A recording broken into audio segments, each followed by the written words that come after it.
Le SGRM met à la disposition des producteurs des outils pour consulter les données historiques et faciliter la prise de décision.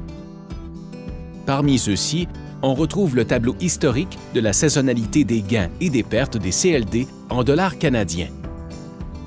Ce tableau permet en un coup d'œil d'avoir un portrait du passé pour chaque période de CLD en fonction de différents horizons de couverture. Le producteur peut accéder à ce tableau à partir de la section web publique du SGRM par l'onglet « Historique, gains, pertes ». Tout d'abord, le producteur doit cliquer sur la barre de défilement en haut à gauche du tableau. Supposons qu'un producteur souhaite analyser l'historique des 5 dernières années. Il n'a qu'à cliquer sur le chiffre 5. Le système recueillera alors les données des 5 dernières années et les affichera au tableau. Mais ce n'est pas tout de voir les données. Il faut savoir les analyser. La première colonne donne l'information sur les années utilisées dans le calcul. Dans notre exemple, pour le CLD 01, dont la période de livraison s'étend de la mi-décembre à la mi-janvier, les années 2014 à 2018 ont servi au calcul. La deuxième colonne indique de quel CLD il s'agit. Pour simplifier la compréhension, la période de livraison est indiquée entre parenthèses.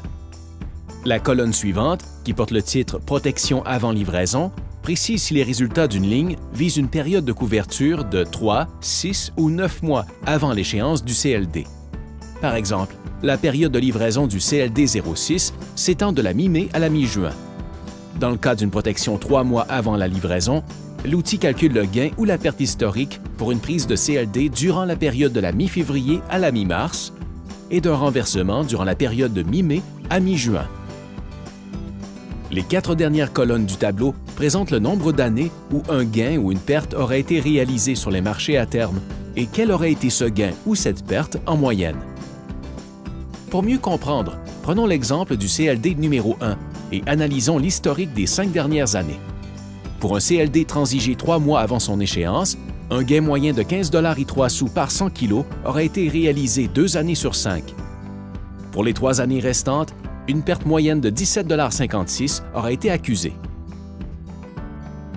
En cliquant sur la loupe à côté de chaque échéance de couverture, dans la colonne « Protection avant livraison », le producteur peut consulter les résultats détaillés des gains et pertes des années utilisées dans l'historique.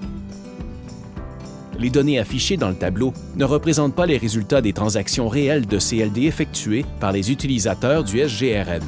En effet, la perte et le gain moyen sont calculés en utilisant les prix historiques quotidiens de fermeture.